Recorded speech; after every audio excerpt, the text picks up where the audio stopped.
One.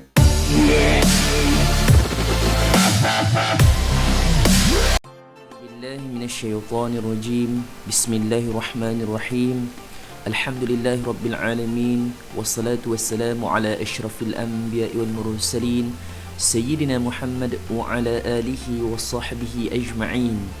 السلام عليكم ورحمة الله وبركاته. Alhamdulillah, bersyukur kehadrat Allah Subhanahu wa taala. Pada hari ini kita dapat bersama-sama untuk meneruskan pengajaran dan pembelajaran dalam kelas Ustaz Razman. Insya-Allah pada hari ini kita akan sama-sama melihat pada bidang sirah. Insya-Allah kita akan menyambung pada unit yang ketiga dalam bidang sirah, iaitu pada tajuk dakwah Nabi Muhammad sallallahu alaihi wasallam bahagian yang kedua. Insya-Allah sebelum kita memulakan kelas pada hari ini, marilah sama-sama kita menadah tangan kepada Allah Subhanahu wa taala, memohon perlindungan semoga ilmu yang kita dapat pada hari ini mudah-mudahan diberkati dan diredai oleh Allah Subhanahu wa taala. A'udzu billahi minasyaitonir rajim. Bismillahirrahmanirrahim. Alhamdulillahi rabbil alamin. Wassalatu wassalamu ala asyrafil anbiya'i wal mursalin Sayyidina Muhammad wa ala alihi wa sahbihi ajma'in. Allahumma aftah alayna hikmataka wanshur alayna min khazaini rahmatika ya arhamar rahimin. Rabbi shrah li sadri wa yassir li amri wahlul 'uqdatam min lisani yafqahu qawli. Wa sallallahu ala sayyidina Muhammad wa ala alihi wa sahbihi wa sallam walhamdulillahi rabbil alamin.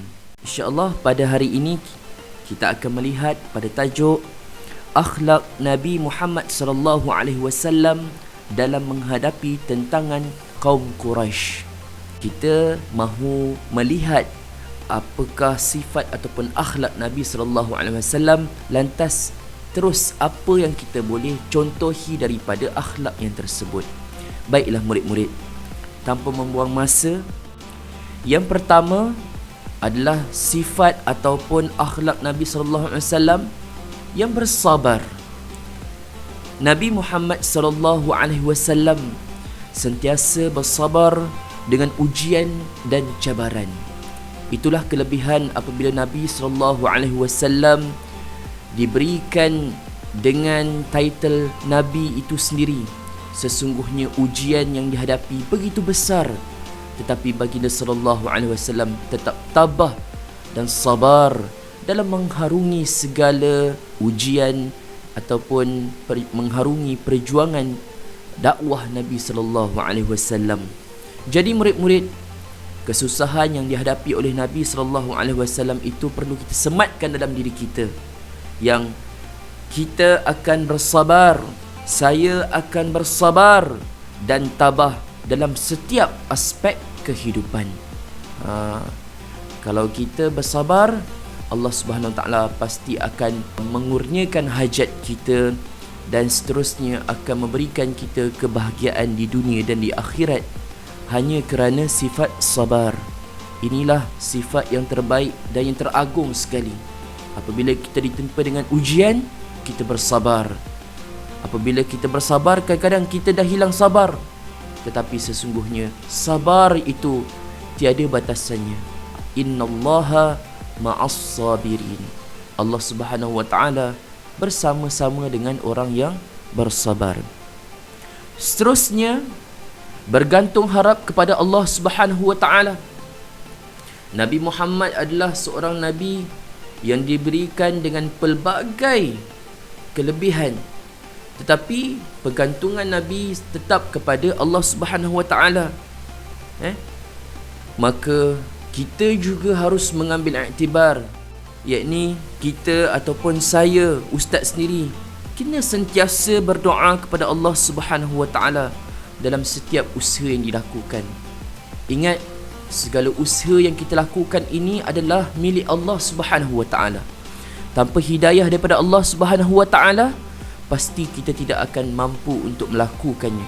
tanpa pertolongan dan bantuan daripada Allah Subhanahu taala, pasti kita tidak akan mampu untuk melaksanakannya. Semua ini adalah dengan izin Allah Subhanahu wa taala. Maka kita bertawakal, bergantung harap kepada Allah. Seterusnya, prihatin Nabi Muhammad sallallahu alaihi wasallam mengutamakan kaum keluarga dalam berdakwah. Maka di sini kita ataupun sesiapa sahaja perlu mengamalkan budaya nasihat menasihati dalam keluarga. Nabi SAW apabila berdakwah secara sulit, bagi dia berdakwah kepada kaum keluarga, kerabat baginda yang dekat, yang rapat. Allah Subhanahu taala berfirman dalam Al-Quran, qu anfusakum wa ahlikum nara, yang bermaksud peliharalah diri kamu dan keluarga kamu daripada api neraka. Maka keluarga adalah entiti yang perlu kita lihat untuk kita mengembangkan kebaikan di dalamnya, agar keluarga itu dapat membina suatu masyarakat yang terbaik bagi umat Islam, insya-Allah. Seterusnya, berjiwa besar. Nabi Muhammad sallallahu alaihi wasallam sentiasa berhikmah dan tidak pernah berdendam.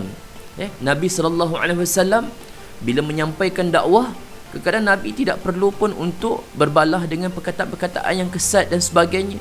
Tetapi akhlak Nabi sallallahu alaihi wasallam itu sendiri telah memberikan hikmah dan seterusnya menyebabkan mereka-mereka yang menerima dakwah Nabi sallallahu alaihi wasallam tertarik dengan agama Islam. Dan Nabi SAW tidak pernah berdendam kepada sesiapa.